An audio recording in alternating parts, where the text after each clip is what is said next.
जय फ्रेंड्स, स्वागत है आपका पब्लिक मेट्रो पे। अग्निवीर और अग्निपथ योजना की जो है आखिरी फॉर्म भरने की जो तिथि थी वो आज 10 अप्रैल थी, लेकिन अब उसको बढ़ा दिया गया है। अब उसका डेट जो है बढ़ा दिया गया है।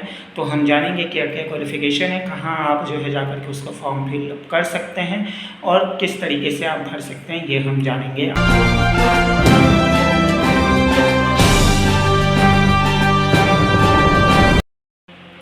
तो जैसे कि अग्निवीर और अग्निपथ योजना के बारे में कल मैंने एक वीडियो बनाया था और उसमें बताया था कि किस तरीके की सैलरी होती है, किस तरीके की वैकेंसी होती है। साथ ही साथ मैंने यह भी बताया था कि ये जो है सिर्फ नेताओं के लिए क्यों लागू होता है, लेकिन इतना विरोध के बावजूद लोग जो है इसमें जाना चाहते हैं, काम कर रहे हैं। क्योंकि हम जानते हैं कि हमारे देश में जो है बेरोजगारी चरम सीमा पर है। तो लोग सोचते हैं कि 4 साल बेरोजगार बैठने से जो अच्छा है कहीं ना कहीं कुछ ना कुछ काम कर लिया जाए। और इसी वजह से जब से जो है अग्निवीर लागू हुई है, हालांकि आंकड़ा कोई सही नहीं है, 2 साल में मात्र 1 लाख लोगों ने अग्निवीर में जो है बहाली हुई है। तो ये आंकड़ा कुछ खास नहीं बताता कि लोग जो है वो उस तरीके से इंटरेस्टेड हैं, लेकिन फिर भी बेरोजगारी इतनी है कि 1 लाख लोगों ने किया, जिसमें से 70,000 लोगों को जो है वो आपको एज ए सिपाही तैनात किए गए हैं। और इस तरीके से जो है अग्निवीर की चल रही है। अब आते हैं कि जो फॉर्म तिथि थी भरने की, जो अंतिम तिथि थी वो 10 अप्रैल ही थी, तो वो अब बढ़ा करके जो है वो 25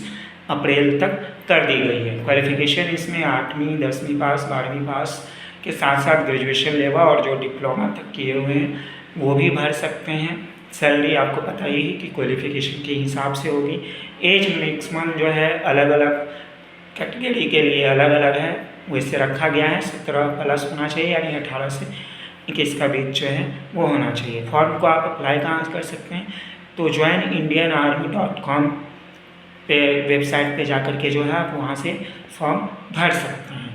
अब आपने देखा कि किस तरीके से अग्निवीर और अग्निपथ योजना के तमाम तरीके के विरोध के बावजूद है वो 2 साल से जो है उस फॉर्म भर रही है, वैकेंसी जा रही है, लोग जो है वो उसमें नौकरी कर रहे हैं। हालांकि आंकड़ों को ना ही हम उतना अच्छा कह सकते हैं और ना ही उतना ख़राब कह सकते हैं, क्योंकि बेरोजगारी इतनी है कि कहीं ना कहीं लोग नौकरी कुछ ना कुछ करेंगे। लोग ये सोचेंगे कि 1 लाख जो बहाली हुई है कहीं ना कहीं वो बेरोजगार ही रहेंगे, कि वो सोच करके कि हमें कहीं से आय का स्रोत बन जाए।